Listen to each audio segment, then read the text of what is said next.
뉴스룸 우크라이나 소식으로 시작합니다. 현지에서 전쟁 위기가 고조되고 있습니다. 우리 교민들이 긴급히 빠져나오고 있고 60여 명은 아직 머물고 있는 상태입니다. 우리 군은 교민 이송을 위해 군용기 투입도 가능하다고 밝혔습니다. 먼저 정재용 기자가 보도합니다. 지난달까지 우크라이나 체류 우리 국민은 600여 명이었습니다. 현재 63명으로 10분의 1로 줄었습니다. 외교당국은 우크라이나 현지에 체류 중인 우리 국민에게 계속 출국할 것을 설득하고 있습니다. 외교부 당국자는 추가로 철수 의사를 밝힌 우리 국민은 총 36명이라며 이번 주까지는 10여 명 이상 철수할 것이라고 설명했습니다. 다만 생계 등을 이유로 약 30명이 우크라이나에 남겠다고 밝히고 있습니다. 주 우크라이나 한국대사관은 이들에게 리비프 등 서부 안전지역으로 대피하거나 출국할 것을 설득하고 있습니다. 국방부는 교민 이송 요청이 들어오면 군용기 투입 등 적극 검토할 수 있다는 입장입니다. 현지 공관은 현지 체류 교민들에게 대피용 비상키트 배낭도 배포하고 있습니다.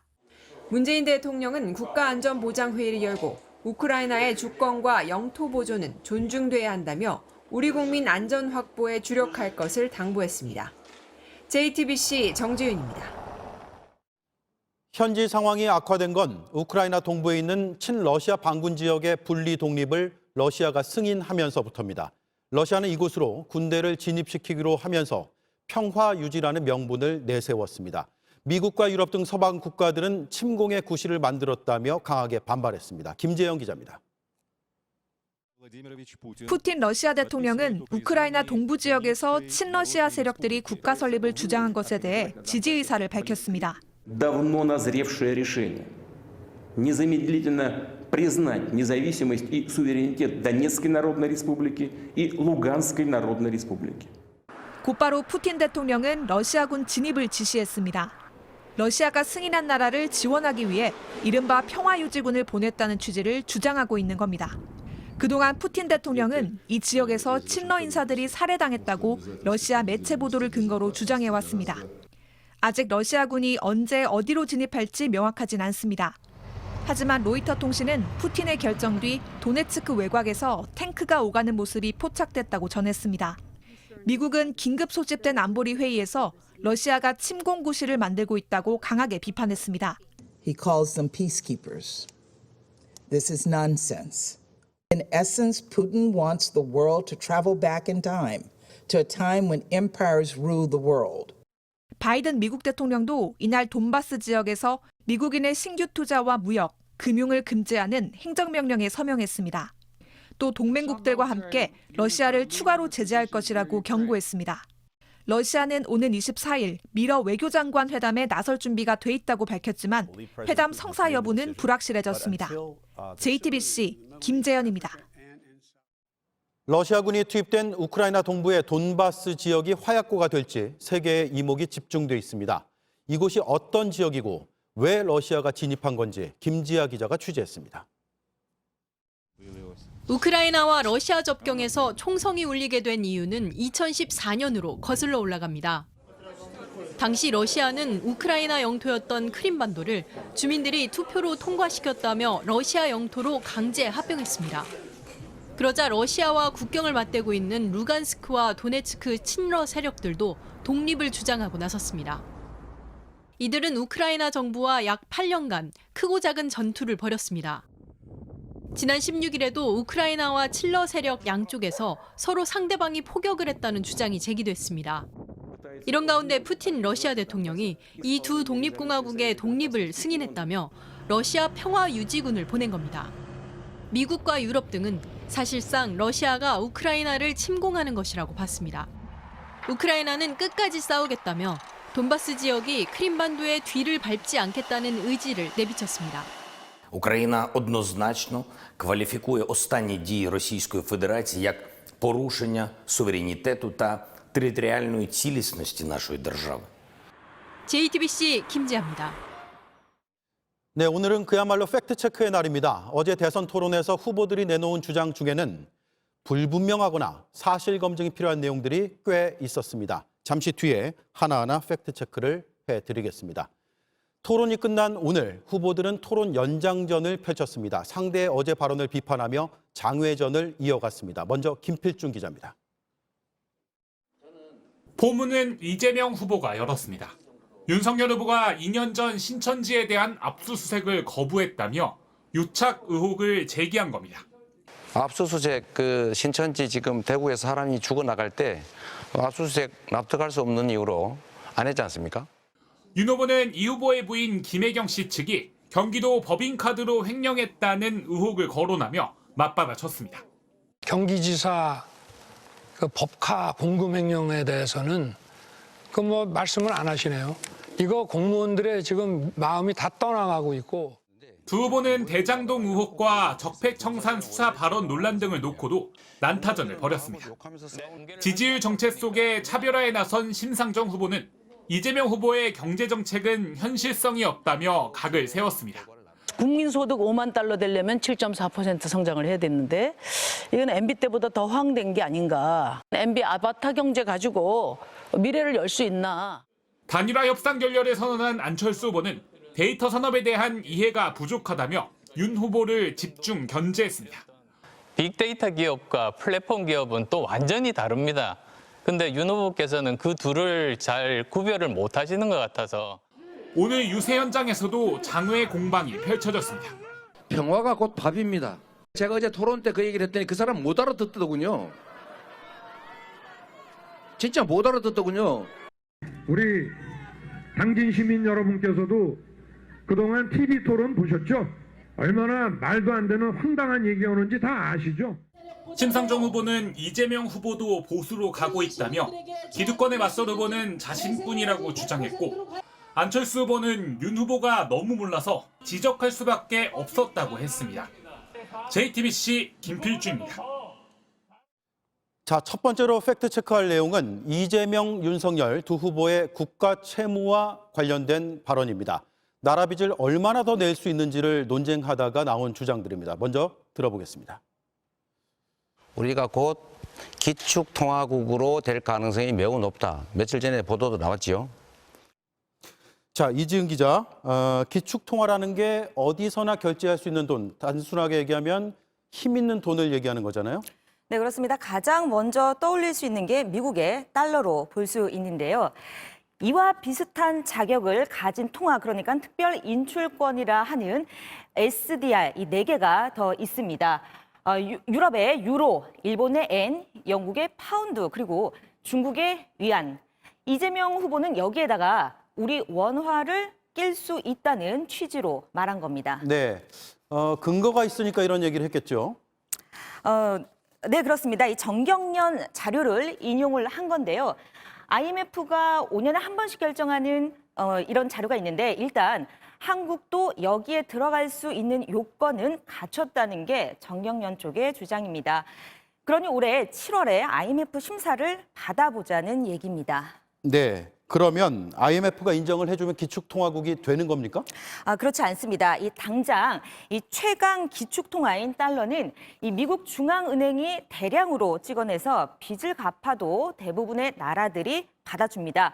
그런데 유로화나 엔화도 이 정도 수준은 된다는 게 전문가들의 얘기입니다. 하지만 영국 파운드화나 중국 위안화는 아직 그 정도의 안전자산이라고 장담할 수 없다고 말합니다.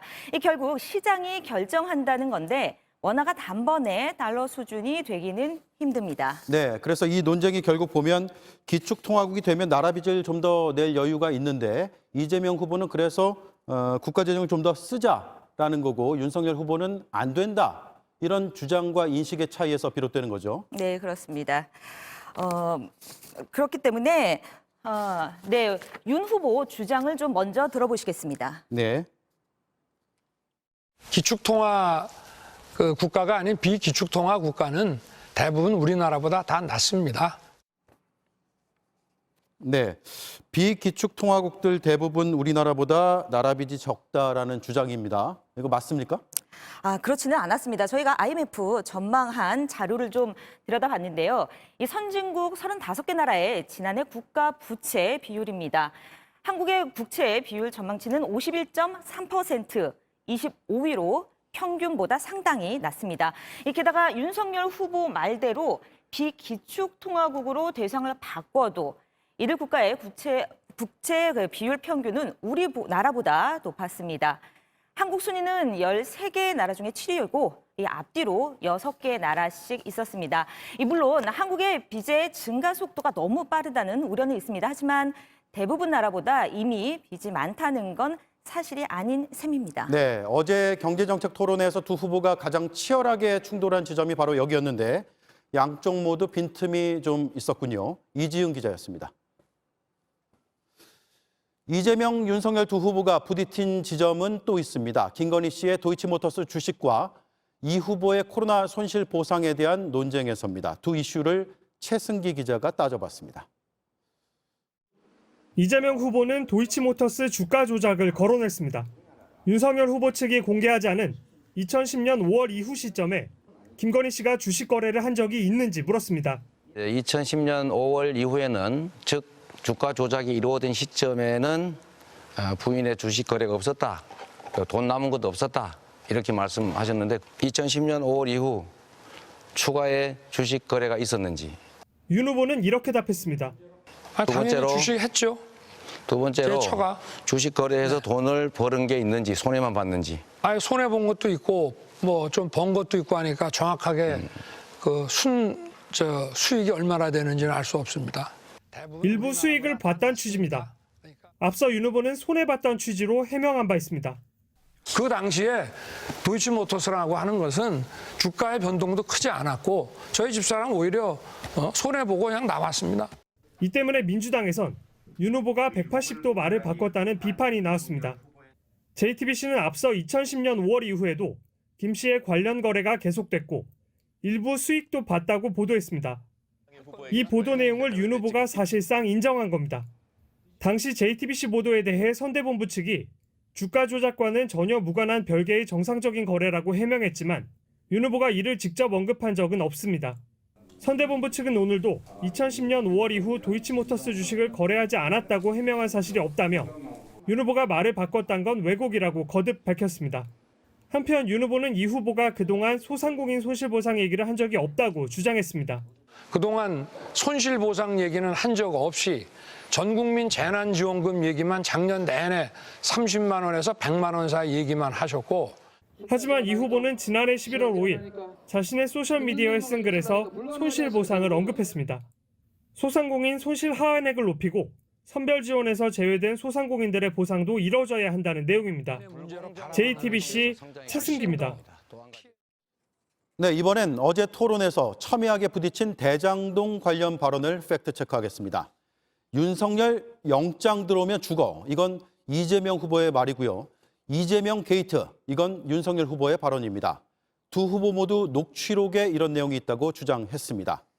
결론부터 말씀드리면 두 내용 모두 있습니다. 하지만 앞뒤 맥락이 중요한데 그것까지 보면 두 주장을 온전한 사실로 받아들이기는 어려운 측면이 있습니다. 정종문 기자가 검증했습니다.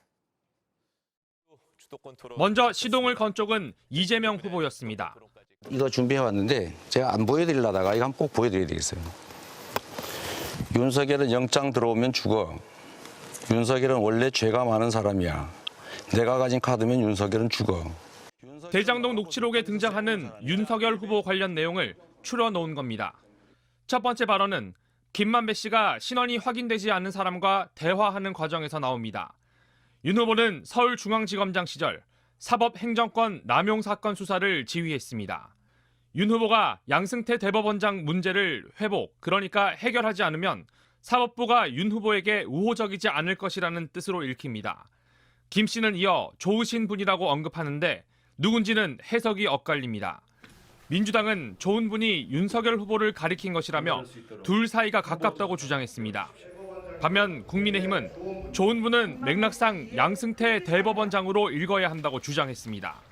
김만배 씨와 정영학 회계사의 녹취록에선 김 씨가 윤석열은 내가 가진 카드면 죽는다고 말한 내용도 나옵니다.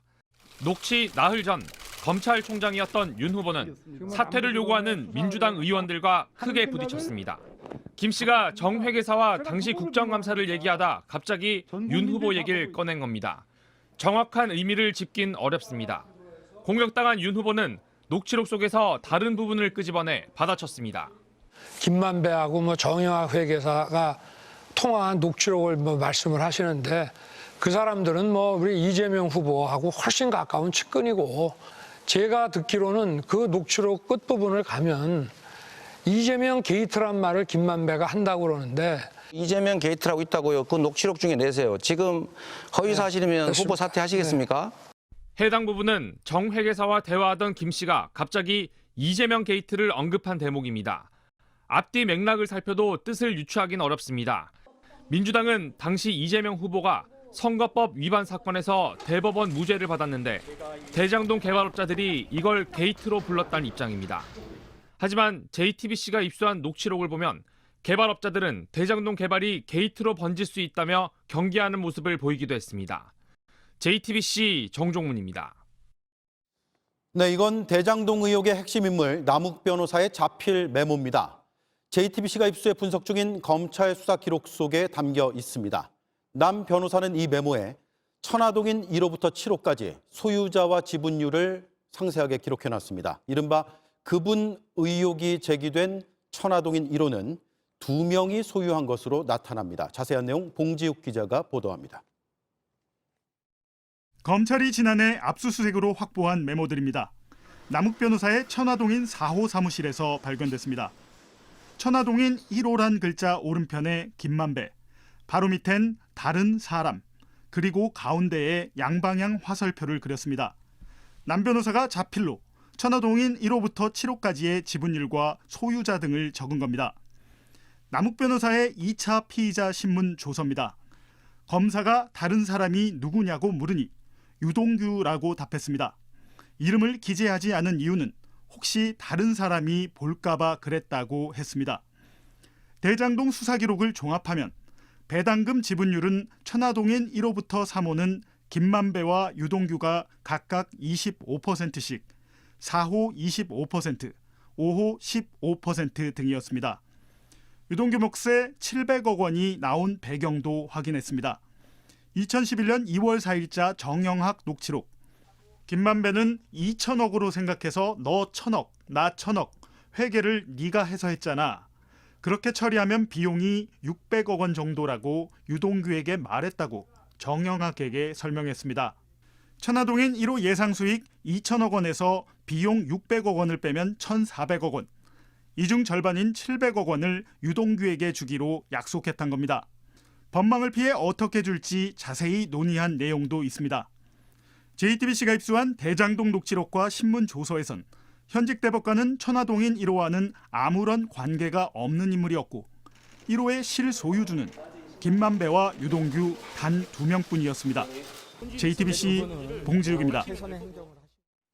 네, 법조팀의 이지혜 기자와 조금 더 짚어보겠습니다. 결국은 그분은 누굽니까? 현직 대법관은 아니다. 유동규 씨다. 이렇게 볼 수 있습니까? 네, 일단 그분이라는 말이 언제 처음 등장했는지부터 따져보겠습니다. 지난해 10월 한 언론 보도에서 처음 등장을 했습니다. 예. 천화동인 1호가 내 것이 아닌 것을 잘 알지 않느냐. 배당금 절반은 그분 것이다. 라는 김만배 씨의 발언이 녹취록에 담겨 있다는 내용이었습니다. 네. 저희가 현재까지 확보한 검찰 수사 기록과 녹취록을 토대로 따져봤습니다. 천화동인 1호의 숨겨진 소유자라는 의미의 그분은 없었습니다. 없었다고요? 그분이라는 표현은 딱 한 번 등장했지만 대법관을 지칭하는 인칭 대명사였습니다. 이마저도 천화동인 1호의 소유 관계를 의미하는 것은 아니었습니다. 예. 지난번 국회에서 이정수 중앙지검장도 비슷한 취지로 얘기를 했는데 그럼 그렇게 정리를 하면 되는 겁니까? 네, 당시 이 지검장의 발언을 짚어보면요.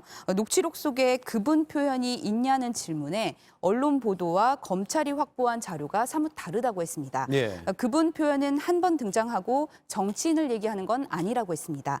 검찰 관계자도 현재 검찰이 확보한 녹취록에는 천화동인 1호 지분의 절반을 갖고 있는 그분이라는 단어는 없다고 말을 했습니다. 네. 그렇다면 남욱 변호사는 그동안 그분 의혹에 대해서 어떻게 진술을 해왔고 특히 검찰 수사에서 어떻게 얘기를 했습니까? 네, 문제가 된 건 2014년 12월 녹취록인데요. 녹취에서 저쪽이라는 표현이 나오는 데 대한 검사의 질문에 남 변호사는 저쪽에서 돈을 더 구해오라는 상황 같다, 이렇게 설명을 합니다.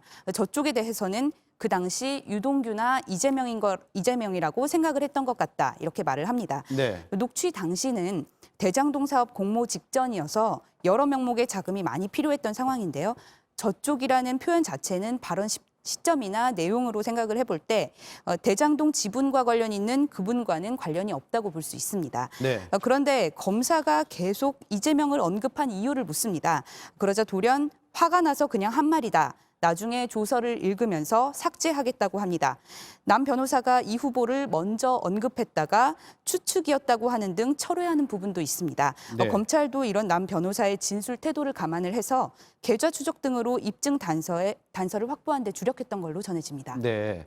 자, 그러면 남욱 변호사의 저런 진술, 또 검찰의 수사 기록이 있고요. 녹취록이 있잖아요. 이걸 종합하면 이재명 후보와 관련된 의혹은 다 해소가 됐다, 이렇게 볼 수 있는 겁니까? 저희나 검찰이 확보한 녹취록 외에 또 다른 녹취록이 존재할 가능성도 완전히 배제를 할 수는 없습니다. 예. 다만 지금까지 드러난 정황이나 자료를 토대로 볼 때 그분이라는 말에 실체가 없을 가능성이 높습니다. 정치권에서 아전인수격으로 해석을 한 겁니다. 다만 이 후보가 대장동 사업 추진 과정에서 다수의 문건을 결제하는 등 의혹이 남아있는 것도 사실입니다. 대장동 사업에 관여한 인물들에 대한 수사가 완전히 끝났다고 단정할 수 없기 때문에 대선 이후에 추가 수사가 이루어질 가능성도 있습니다. 네, 법조팀의 이지혜 기자였습니다. 검찰이 곽상도 전 의원을 재판에 넘겼습니다. 지난 2015년 화천대유가 하나은행 컨소시엄을 꾸리는 데 도움을 주고 화천대유에서 근무한 아들의 퇴직금 명목으로 뇌물 25억 원을 챙긴 혐의입니다. 검찰은 곽 전 의원이 2016년 남욱 변호사로부터 불법 정치자금 5천만 원을 받은 것으로도 의심하고 있습니다. 곽 전 의원은 검찰이 상상과 추측만으로 기소했다며 누구에게도 화천대유 관련 청탁을 받은 사실이 없다고 반박했습니다. 네, 추적보도 후기입니다. 이재명 후보와 관련해서 저희가 새롭게 취재한 내용입니다. 2017년 대선 경선과 지난 경선 때 성남에 주소를 둔 회사들의 이 후보가 정치자금을 사용한 것으로 나타났습니다. 그런데 이 업체들을 취재해보니 페이퍼 컴퍼니로 의심됩니다. 또 업체끼리 임원이 겹쳐서 서로 연결된 것으로 보입니다. 허가도 없이 경호 업무를 맡은 의혹까지 나타났습니다. 이윤석 기자가 취재했습니다. 이재명 후보의 정치자금 지출 기록입니다. 지난해 경선 때 경호 목적으로 신생회사에 약 1억 6,300만 원을 지급했습니다. 이 후보 측이 임의로 선정한 업체였습니다.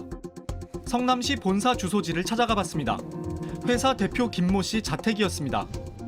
가스 밸브가 잠겨 있습니다. 한 달 동안 여러 차례 방문했지만 계량기 숫자는 그대로였습니다. 회사로 따로 입주 등록돼 있는 거. 심지어 경호 허가도 없는 업체였습니다. 주소지를 다른 인물과 공유 중인 정황도 있었습니다. 지난 2017년 대선 경선 때 이 후보 경호를 맡았던 회사 대표였습니다. 당시 이 후보는 경호 목적으로 정치자금 약 5,800만 원을 지출했습니다. 법인 등본을 확인해보니 두 회사 임원이 겹쳤습니다. 성남시 본사 주소지를 찾아가 봤더니 전혀 다른 회사가 있었습니다. 관리인은 현재는 물론 과거에도 그런 회사는 없었다고 말합니다. 7, 8년 전에도 다른 회사가 있었던 거예요? 네, 다른 회사가 있었어요. 법률 전문가는 두 회사가 페이퍼 컴퍼니일 가능성을 제기합니다. 하나의 주소에 그 많은 페이퍼 컴퍼니 주소로 등록돼 있기도 합니다. 착오로 한 달에 등기를 하는 경우나 이런 경우는 있지만 몇 년째 그렇게 주소를 변경 등기 하지 않고 방치하는 경우는 회사에 이제 문제가 있다라고. 다만 김모 대표는 오피스텔에서 먹고 자면서 행사 지원 등 정상적으로 사무실을 운영했다며 성남 인력이 한정돼 있어 돌고 돈다고 주장했습니다. 이 후보 측은 해당 업체를 연결해준 사람이 누구냐는 질문에 수소문에서 선정했다면서도 어떻게 알게 됐는지는 모르겠다고 했습니다. 그러면서 경호 업무가 아니었다고 주장했습니다. 선관위에 신고하면서 경호로 기재하는 실무적인 착오가 있었다며 후보자 방문 행사의 원활한 진행을 위한 현장 지원 인력 보강이었다고 해명했습니다. 이 후보는 경선 기간 방역회사에 약 3,300만 원을 지출하기도 했습니다. 주소지를 찾아가 보니 출입구가 잠긴 지하실이었습니다. 이곳엔 방역업체 AB 2곳이 등록돼 있었습니다. 같은 주소지에서 사업장을 갖고 계시더라고요. 네. 아, 함께 하시는 거예요? 아니, 각각이죠. 장소도 분리돼 있어요. 서울로 출퇴근하시면서 방역을 하신 거예요? 그렇죠. 지금도 그러면 계속 하고 계시는 거예요? 그렇죠.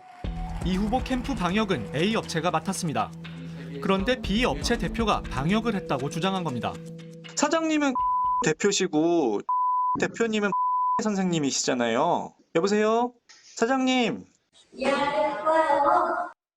이 후보 측은 사무실 운영에서 가장 중요한 원칙이 방역이었다며 경선기간 A 업체 대표가 매일 새벽 방역을 했다고 답했습니다. 그러나 정확히 누가 소개한 업체인지는 모른다고 했습니다. JTBC 이윤석입니다. 이재명 후보는 지난 경선 기간에 부인 김혜경 씨에게 전용차와 전담 운전기사를 두게 하고 정치 자금을 사용하기도 했습니다. 약 3개월 동안 렌트비와 운전기사 활동비로 약 2,200만 원을 썼습니다. 배우자가 전용 차량과 운전기사를 두고 정치 자금을 사용한 건 주요 대선 후보 가운데 이 후보가 유일했습니다. 물론 배우자에 대해서도 정치 자금을 쓸 수는 있습니다. 다만 공적 활동이라는 게 분명해야 하는데 이 후보 측은 아직 구체적인 내용을 공개하지 않았습니다. 이어서 정혜성 기자입니다. 지난해 이재명 후보는 경선 기간 약 3개월 동안 부인 김혜경 씨가 이용할 전용차를 빌렸습니다. 렌트비로 월 210만 원씩 모두 630만 원을 지출했습니다. 전담 운전기사 김모 씨에게 정치자금 1,580만 원을 활동비로 지급하기도 했습니다. 렌터카 업체는 운전자를 비롯한 구체적인 계약 내용 등은 공개하지 않았습니다. 당시 이재명 후보는 경기지사를 겸직하고 있었습니다. 부인 김혜경 씨가 혼자 움직인 공개 활동은 드물었습니다. 취재진은 이번 대선은 물론 지난 대선까지 주요 정당 후보자들이 중앙선관위에 제출한 정치자금 사용 기록도 모두 살펴봤습니다. 후보자 배우자가 전용 차와 전담 운전기사를 두고 정치자금을 사용한 다른 사례는 없었습니다. 이재명 후보가 유일했습니다. 이 후보 측은 김혜경 씨가 언론에 공개하지 않은 활동들이 있었다며 종일 운전하고 지방을 오가야 하는 등 여러 가지를 고려했다고 해명했습니다. 선관위 관계자는 경선 후보자라도 배우자의 선거 지원 활동 관련 정치자금 지출이 가능하다면서도 차량의 경우 공적인 이용 목적이 분명해야 한다고 했습니다. 이 후보 측은 김 씨의 자세한 활동 내역이나 언제 누가 운전했는지 등 구체적인 내용은 공개하지 않았습니다. JTBC 정혜성입니다. 제20대 대통령 선거가 오늘로 딱 보름 남았습니다.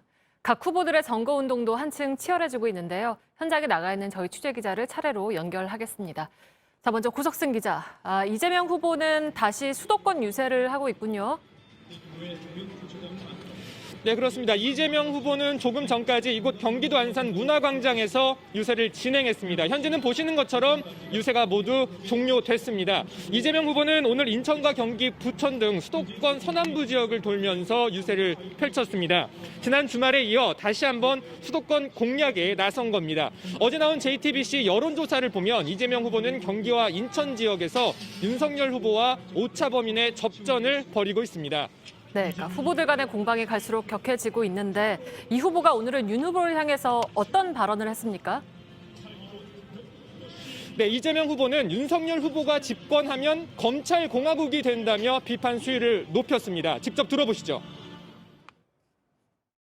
자칫 잘못하면 촛불 들고 다니다가 깜빵 가는 그런 세월을 살게 될지도 모릅니다. 모든 전직 검사들이 온 나라를 다 지배하는 나라가 될 수도 있습니다, 여러분. 민주주의가 위기에 처하면 경제가 위기에 처합니다. 네, 이렇게 윤 후보를 비판하면서 이 안으로는 지지층 결집을 위한 메시지를 냈습니다. 이재명 후보는 오늘 페이스북에 올린 글에서 노무현, 문재인 대통령을 사랑하시는 분들의 마음을 온전히 안지 못한 게 정치적으로 가장 아픈 부분이라면서 친노, 친문 지지층의 지지를 호소했습니다. 네, 그럼 이번엔 윤석열 후보 쪽으로 가보겠습니다. 김소현 기자, 윤 후보는 다시 호남으로 내려갔군요. 네, 저는 지금 전북 익산의 원불교 중앙 총부 앞에 나와 있습니다. 윤석열 후보는 방금 전까지 이곳에서 이 원불교의 지도자인 전산 김주원 종법살이 예방하고 방금 전에 떠났는데요. 윤 후보가 호남을 찾은 건 지난해 11월 후보 선출 이후에 7번째입니다. 앞서 전북 군산 유세에선 현 정부가 호남의 발전을 막아왔다고 주장을 했습니다. 그러면서 민주당 출신 대통령들이 언급하기도 했는데 직접 들어보시죠. 김대중 대통령께 만약에 지금 현재 대통령이셨거나 정치인으로 활동하는 중이었다면 대기업이 호남에 들어가겠다고 하는 건 막으셨겠습니까? 노무현 대통령은 원칙 없는 승리보다 원칙 있는 패배를 택하겠다고 하셨습니다. 이런 부패를 용인하면 네, 이준석 대표도 전남 흑산도에서 유세를 하고 광주에서 복합 쇼핑몰 유치 간담회를 여는 등 호남에 공을 들이고 있습니다. 네, 윤 후보의 발언 수위도 갈수록 높아지고 있는데 오늘은 부동산 정책을 다시 비판을 했죠. 네, 그렇습니다. 호남으로 오는 길에 윤 후보는 충남 당진, 서산, 홍성, 보령 등 이 서해안을 따라서 유세를 했습니다. 이 자리에서 현 정부가 집주인이 되면 보수화가 된다면서 주택 공급을 안 했다, 이런 말을 하기도 했는데요. 주택 공급을 소홀히 한 데는 정치적 목적이 있다고 주장을 하면서 정부 비판을 이어갔습니다. 네, 잘 들었습니다. 지금까지 고석승 기자, 김소현 기자가 전해드렸습니다. 윤석열 후보가 이렇게 호남을 도는 사이 안철수 후보는 고향인 부산을 찾았습니다. 단일화가 무산된 이후 각자의 길을 가면서 결렬 책임을 놓고 공방도 이어지고 있는데요. 그런데 두 후보의 단일화 결렬과 관련해서 저희가 새롭게 확인한 사실이 있습니다. 결렬 선언이 있기 전에 두 후보가 승인한 공식 채널이 가동됐고 후보 간 만남을 추진하기로 합의했던 걸로 JTBC 취재 결과 확인됐습니다. 전다빈 기자입니다. 국민의당은 단일화 물밑 협상은 없었다고 주장해왔습니다.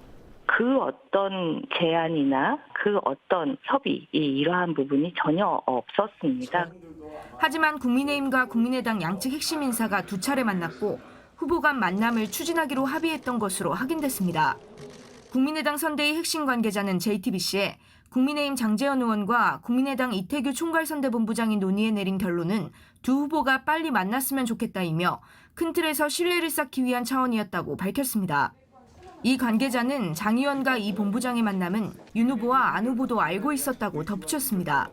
사실상 공식 채널이 가동됐던 겁니다. 국민의힘은 이렇게 합의된 내용에 따라 윤 후보가 안 후보에게 만남을 제안하기 위해 전화를 했다는 입장입니다. 국민의힘 선대본부 관계자는 계속 논의하다가 후보끼리 전화하게 하자 해서 윤 후보가 전화했는데 안 후보가 결과적으로 거절했다고 주장했습니다.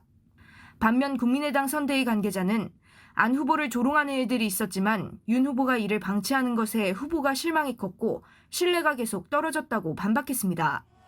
결국 두 후보의 만남이 불발되고 단일화 무산으로 이어졌는데 그 이유를 놓고 서로 다른 주장을 하는 겁니다.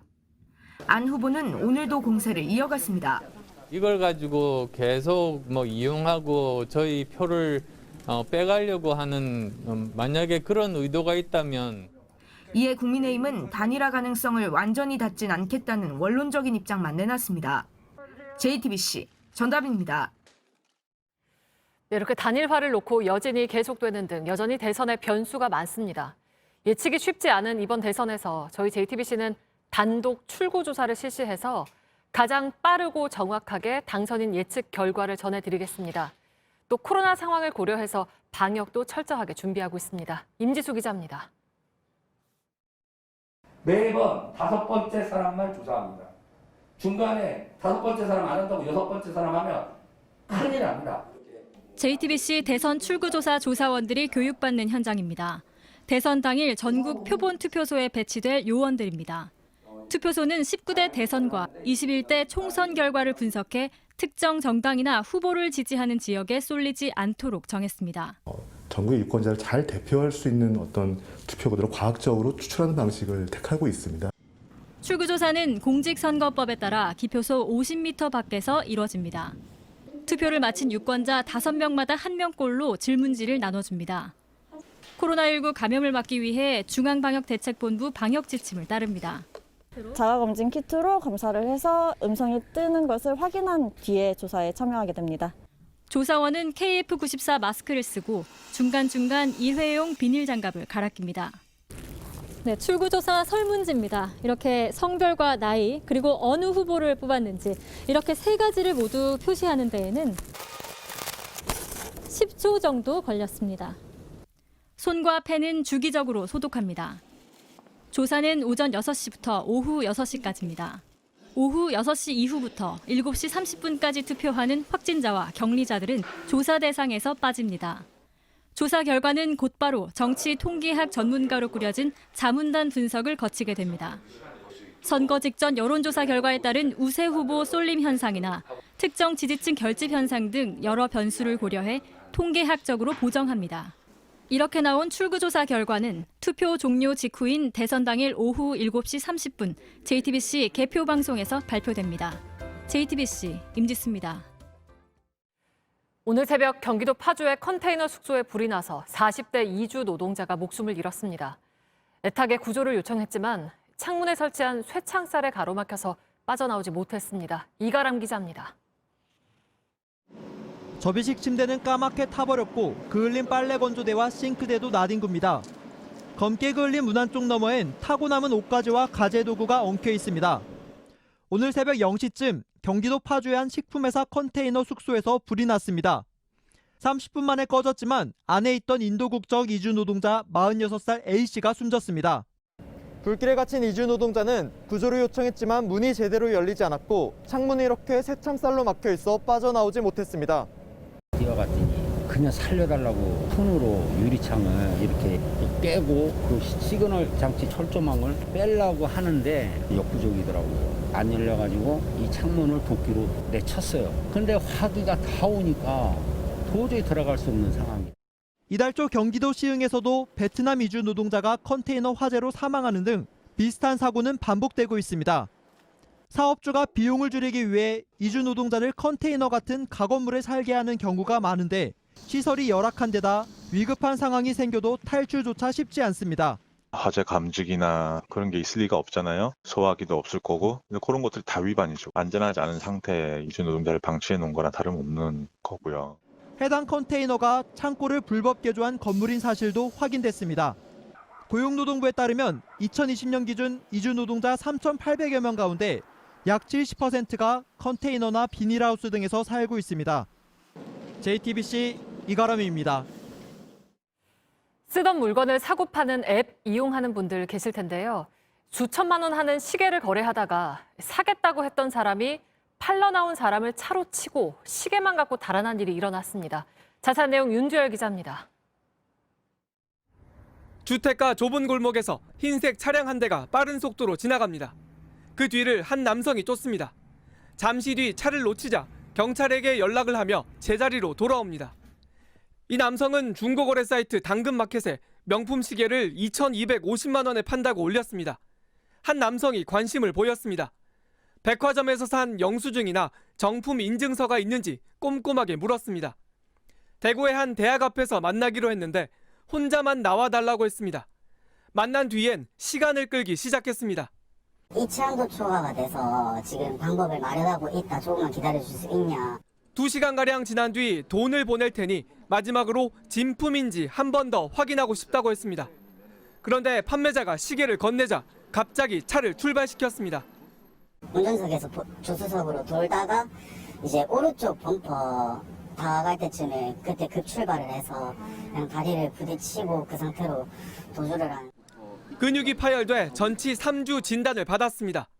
만나서 이렇게 대면해서 하는 건데 설마 한 게 이렇게 막 벌어지니까 하루하루 그냥 많이 힘든. 경찰은 달아난 이 남성의 신원을 파악해 쫓고 있습니다. 비슷한 사건은 서울에서도 있었습니다. 지난해 10월 고가의 시계를 사는 척하며 한 번만 차보자고 한 뒤 달아난 20대 남성이 붙잡혔습니다. 재판부는 이 남성에게 징역 2년과 벌금 30만 원을 선고했습니다. JTBC 윤두열입니다.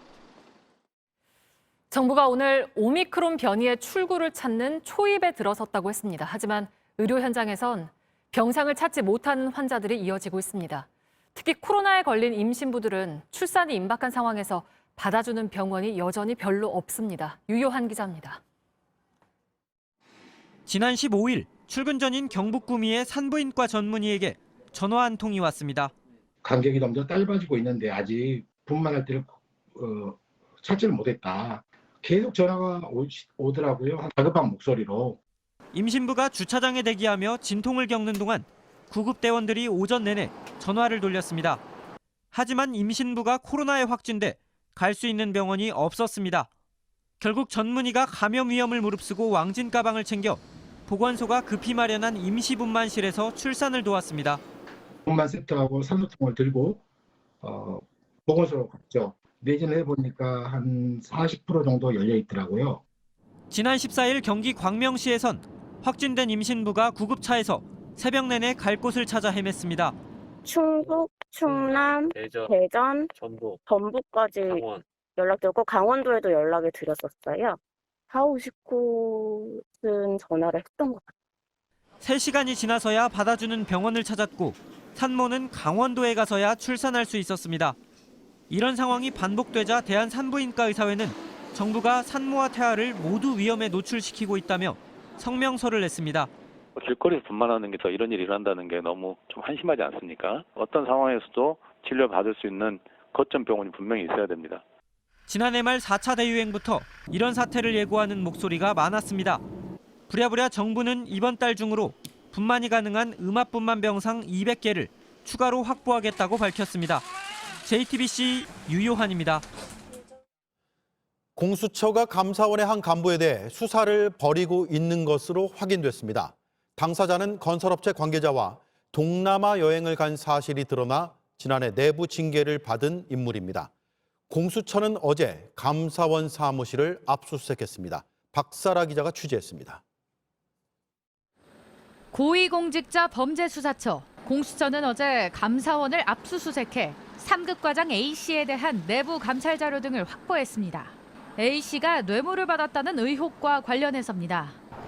감사원은 지난해 10월 25일 감찰 규정에 따라 공수처에 A씨의 이 같은 비위 의혹을 수사해달라고 정식으로 요청했습니다.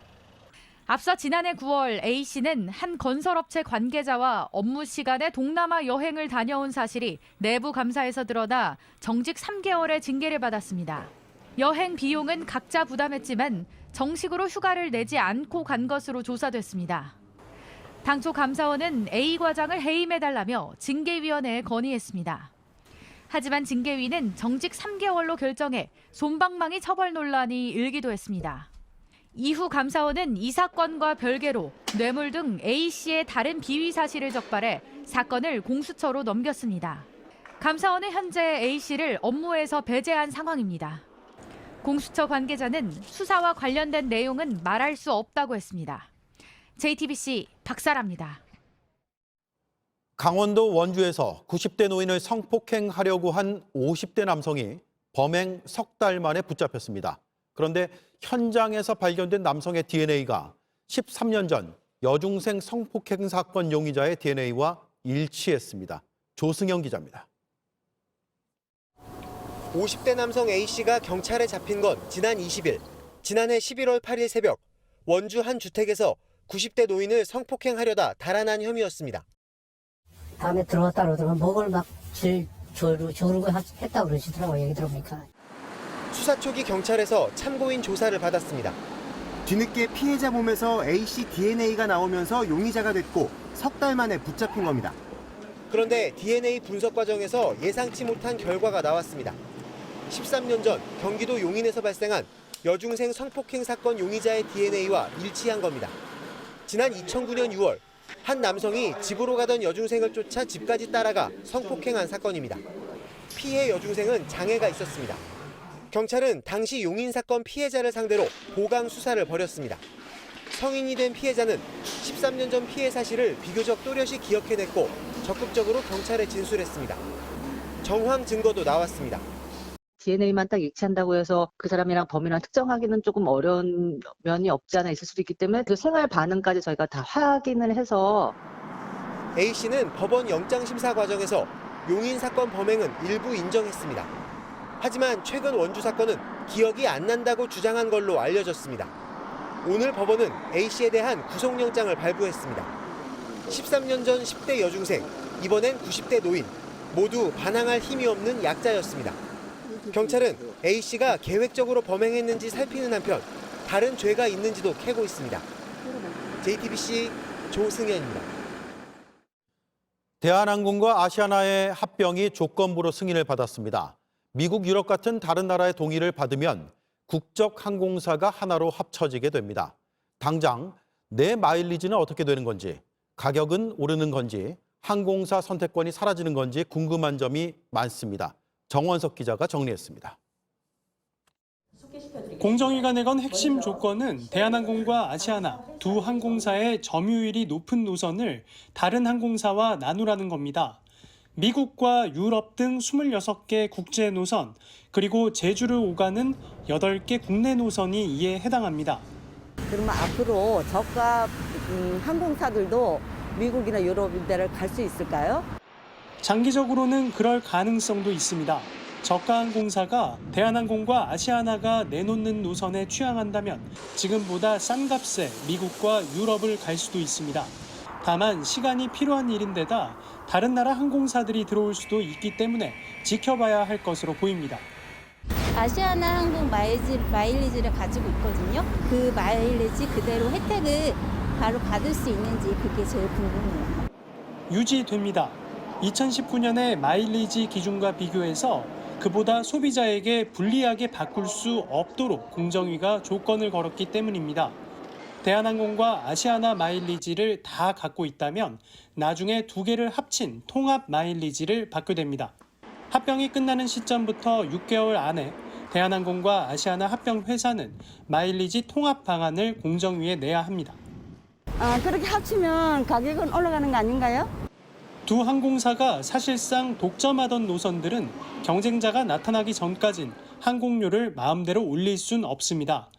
구체적으로는 코로나 전인 2019년 항공료를 기준으로 할 때 물가 상승률보다 많이 올리면 안 됩니다.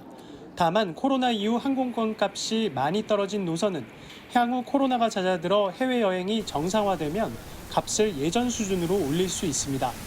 공정위는 무료 기내식과 수화물, 라운지 이용 등 소비자가 받던 서비스도 불리하게 바꿀 수 없도록 했습니다.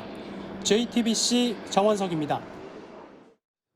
밀착 카메라, 오늘은 동물 잡는 덫이 된 농수로를 밀착 취재했습니다. 농수로는 깊게 콘크리트로 만든 경우가 많습니다. 물을 흘려보내기 좋아서인데 워낙 깊다 보니 여기에 빠졌다가 못 나오고 죽는 동물이 해마다 6만 마리가 넘습니다. 이혜원 기자입니다. 나와. 나옵니다. 대기하세요. 나와. 농수로에 갇힌 고라니가 구조됩니다. 주민들에겐 익숙한 풍경입니다. 아침에 운동 다니고 그러면 여기서 막 후두둑 뛰면 저까지 뛰고 그럼 서로가 이제 야, 저 고라니 들어갔다. 구조단체와 농수로로 직접 들어가 봤습니다. 여기도 다 고라니 발자국이 찍혀 있네요. 엄청 많네. 아직 얼어붙어 있습니다. 저 맨 끝으로 가면은 딱 깊어지는 구간이 있어요. 이 굴 안에는 야생동물이 없는 걸 확인했습니다.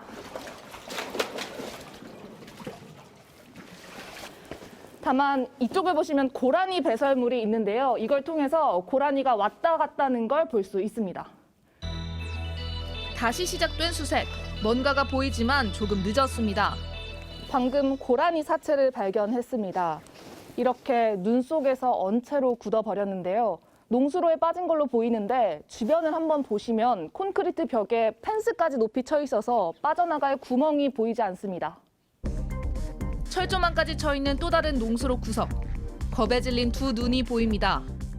여기서 밀어주면 여기서 잡을게요. 방금 너구리 한 마리를 구조를 했는데요. 이쪽을 보시면 이렇게 우선 건강 상태를 살펴보고 있습니다. 너구리들이 많이 감염되는 개선충에 걸려 털이 빠져 있습니다. 체온 조절이 어려워 이 상태로 고립되면 빠르게 탈진합니다. 발톱도 다 갈려있고 발톱에서 약간 피가 맺히는 것도 보이거든요. 이게 농수로에서 빠져나오려고 굉장히 많이 발버둥 쳤다는 뜻이기도 합니다. 전국의 농수로는 약 18만 킬로미터. 그중 절반이 콘크리트 구조물입니다. 이쪽을 보시면 농수로의 콘크리트 벽이 제 키보다 훨씬 높습니다. 여기에 빠졌을 때 탈출하는 게 거의 불가능해 보이는데요. 바깥과 연결되어 있는 이런 경사로가 필요한 이유입니다. 하지만 이런 탈출로가 설치된 건 전체 수로의 1%뿐. 연간 최소 6만 마리가 추락해 죽지만 탈출로를 반드시 두자는 법안은 국회에 머물러 있습니다. 예산 문제뿐 아니라 사회적 공감대가 아직 부족하기 때문입니다. 아예 덫이 돼버리는 거죠. 경사로가 추가가 안 된다는 게 좀 안타까운 사실입니다. 동물이 다닐 통로가 필요한 건 도로도 마찬가지입니다. 센터에선 다양한 동물을 보호하고 있습니다. 여기는 너구리가 있는 곳인데요. 차량과 충돌한 후 목숨은 건졌지만 한쪽 눈을 잃었습니다. 매년 15,000여 마리가 길 위에서 죽는 로드킬을 당합니다. 전문가는 제대로 된 동물의 통로를 만드는 게 중요하다고 말합니다. 숲에서 구조물을 통해서 다시 숲으로 갈 수 있는 자연스러운 지역 연결성이 필요합니다. 실제 잘 갖춰진 생태 통로에 카메라를 설치해 보니 자연스럽게 오가는 동물들 모습이 확인됩니다. 사람의 길도 있는 반면에 동물의 길도 있는 것이죠. 그래서 생태 통로는 그 사람의 길로 막힌 동물들의 이동로를 연결해주는 최소한의 구조물이라고 합니다. 세수하러 왔다가 물만 먹고 가지요. 익숙한 노랫말이죠. 하지만 어떤 동물들은 물 한 모금에 목숨을 걸어야 합니다. 인간이 만든 구조물이 동물의 삶을 어떻게 바꿔놓는지 더 섬세히 살펴야 하지 않을까요? 밀착 카메라 이혜원입니다.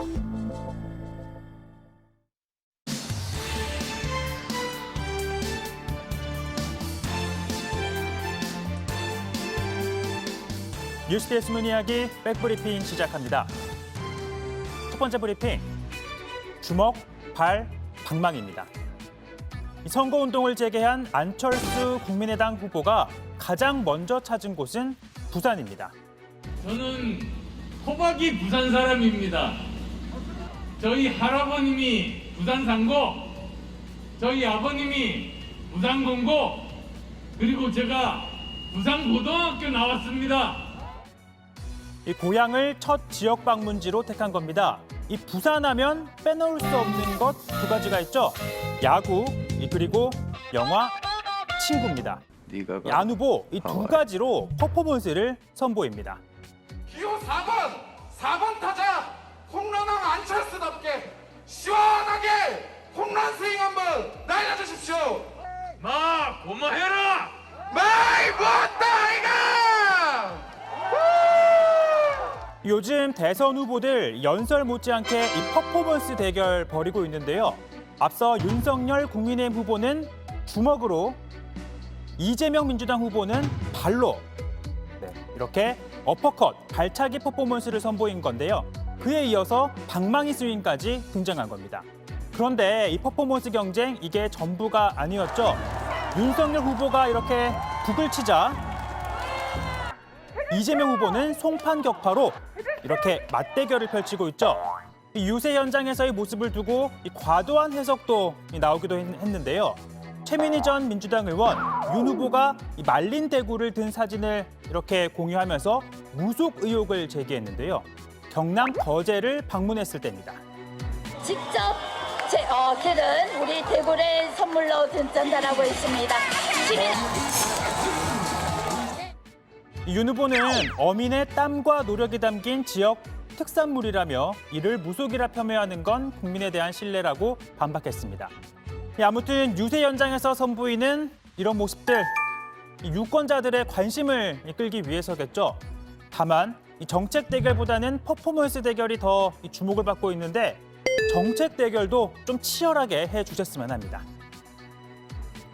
다음 브리핑은요. 80억 원 달걀입니다. 지난해 국회 국정감사에서 나온 한 장면입니다. 사장님 이게 뭐처럼 보입니까? 금배추입니다. 금배추. 네? 이거는요? 다 골드로 보입니다. 네? 다 금으로 보입니다. 이게 금배추고 금달걀이지. 우리가 먹는 농산물이 어디 금배추 금달걀이 있어요? 예? 이 농수산물에 금 갖다 붙이는 걸 꼬집은 건데 그만큼 물가가 많이 뛰긴 했었죠. 이에 정부가 달걀값을 잡기 위해 내놓은 해결책은 수입이었습니다. 이 시장이나 마트에서 이런 달걀 보신 분 있으실 텐데 이런 흰색 껍데기 달걀을 미국에서 들여온 겁니다. 자, 이 창고에도 지금 잔뜩 쌓여 있는데요. 1275톤, 약 71만 판입니다. 그런데 이 달걀 못 먹습니다. 유통기한이 지났기 때문인데요. 이 달걀 한 판을 수입하는 데 들어간 비용 얼마냐고요? 이걸 한번 보시죠. 우리가 계란 30개들이 한 판을 수입을 하잖아요, 미국에서. 그럼 원가가 얼마인 줄 아세요? 1,480원이에요. 자, 71만 판이면 약 74억 원을 주고 이걸 사온 건데 이를 폐기하려면 또 예산이 들어갑니다. 약 4억 8천만 원을 책정했는데요. 이 결국 달걀 사고 버리는 데 들어간 80억 원이 허공에 날아가 버린 겁니다. 이 양계업계는 정부가 충분한 검토 없이 추진한 결과라고 주장합니다. 계란 수입해갖고 가격 못 잡는다. 국내 생산을 빨리 늘려야 된다. 근데 결국은 수입해갖고 물량으로 잡으려고 그러다 결국은 또 실패한 거죠. 우리 소비자들에겐 이 흰 달걀이 낯설어 선호도가 떨어지는 측면도 있죠. 농수산식품유통공사 관계자는요. 남은 물량이 폐기돼 안타깝다라고 전했습니다. 그러면서도 유통기한이 지나기 전에 공급할 수도 있었지만 국민의 건강과 양계 농가를 고려해 폐기 결정을 내린 것이라고 설명했습니다. 어찌됐든 여기에 들어가는 돈, 국민의 피땀인 세금이라는 점 유념하시고 앞으로는 허투루 쓰는 일 반복되지 않았으면 합니다. 오늘 백브리핑은 여기까지입니다.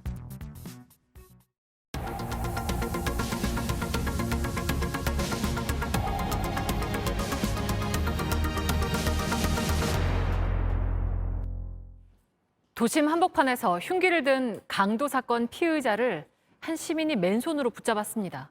본인도 위험할 수 있는 상황이었지만 가족이 생각났다고 말했습니다. 이승환 기자가 당시 상황 전해드리겠습니다. 한 남성이 마스크와 모자를 쓴 다른 남성을 붙잡고 있습니다. 맞은편엔 시민들의 부축을 받고 선 여성이 공포에 떨고 있습니다. 여자분 마스크가 벗겨지면서 이제 청테이프가 보여서 그 여자를 이제 차에 태우는 과정이었어요. 근데 여자는 이제 막 발버둥 치고 있는 상황이고. 붙잡힌 남성은 잠깐 놓아달라고 한 뒤 담배를 피기 시작합니다. 기회를 엿보다 갑자기 달아납니다. 도망간 남성은 약 30초 만에 다시 붙잡혔고 얼마 지나지 않아 경찰차도 도착합니다. 강도 피의자를 맨손으로 잡은 건 40대 시민이었습니다. 내 어머니나 뭐 누나나 이제 가족들이 이제 그런 상황에 처했을 때 누군가라도 도와줘야 되지 않을까라는 생각으로. 체포된 A씨는 공범과 함께 인근 여행사 사무실 업주인 B씨를 흉기로 위협한 뒤 돈을 빼앗고 차량에 가뒀습니다. 차량이 잠시 멈춘 사이 B씨가 내려 도움을 요청했고 E씨가 곧바로 달려가 구조한 겁니다. 당시 차량 뒷좌석에 흉기도 있었지만 주저하지 않았습니다. 그분이 아니었으면 정말 어떤 일이 벌어질지 정말 상상하는 것조차도 이제 힘든데 저한테는 은인이죠. 경찰은 E씨에게 감사장과 포상금을 수여했습니다. A씨와 공범은 특수 강도 등 혐의로 구속하고 검찰에 송치했습니다. JTBC 이승환입니다. 길거리에서 이웃들을 때리고 욕설을 하던 40대가 구속됐습니다. 주민들이 1년 넘게 신고하고 민원을 냈는데 정신질환을 앓고 있는 걸로 파악이 되면서 관리 문제에 대한 지적이 나옵니다. 정영재 기자입니다. 빨간 점퍼를 입은 남성이 오토바이 배달원을 멈춰 세웁니다. 그냥 지나치려고 하자 발로 걷어찹니다. 쳐다보며 소리를 치는가 싶더니 발길을 돌립니다. 이 남성 주변 아파트 엘리베이터 CCTV에도 찍혔습니다. 뒤따라 타려는 노인에게 위협적인 행동을 합니다. 노인이 잡아세우자 엘리베이터에서 내려 나가버립니다. 동네 사람들을 때리고 욕설을 일삼던 40대 A씨입니다. 경찰이 확인한 피해자만 6명입니다. 주민들은 1년 넘게 피해를 보고 있다고 입을 모읍니다. 노인분들 같은 경우는 특히 이제 밀어갖고서 넘어뜨리고 그래서 이제 병원 치료도 받게 하고 경비원이 뭐 차 밑에 뭐 눈을 쓸었다 그러면은 뭐 그 눈치면서 뭐 자기 차 뭐 기술을 냈다 경비원한테 뭐 착한 부르내라고 이제 막 욕하고 자기보다 약해 보이는 사람들만 골라 괴롭혔습니다. 자기가 봐서 좀 강한 사람은 안 그러고 좀 이제 여자분들이라든지 노인분들 그런 분들이 대상으로 해갖고서 이제 그렇게 하는 거죠. A씨는 경찰 조사에서 엘리베이터가 한참 내려오지 않아 화가 났다는 등 이상한 말을 했습니다. 혐의를 대부분 인정했지만 그럴 만한 이유가 있었다고 주장하고 있는 겁니다. A씨는 정신건강센터에서 관리받던 환자였습니다. 병원에서도 받아주지 않았던 것으로 알려졌습니다. 하지만 제대로 관리되지 않았다는 목소리도 나옵니다. 동네 주민들 신고가 1년 넘게 이어졌기 때문입니다. 지난해 한 이웃이 적어둔 사례만 31건에 달했습니다. 민원이 계속되자 경찰도 수사에 나섰고 결국 구속됐습니다. JTBC 정영재입니다. 네, 오늘 밤부터 내일 아침 사이에 서해안과 제주 산간에 눈이 오겠습니다. 내일 아침 기온은 영하 16도에서 영하 3도, 낮 기온은 영하 1도에서 영상 5도로 오늘과 비슷하겠습니다. 이번 추위는 금요일 낮부터 조금씩 누그러지겠습니다. 토론을 보니 후보의 면면이 더 잘 보입니다. 검증할 내용도 많아집니다. 2번밖에 남지 않았다는 게 그래서 안타깝습니다. 뉴스룸 내일도 잘 준비해 놓겠습니다. 고맙습니다.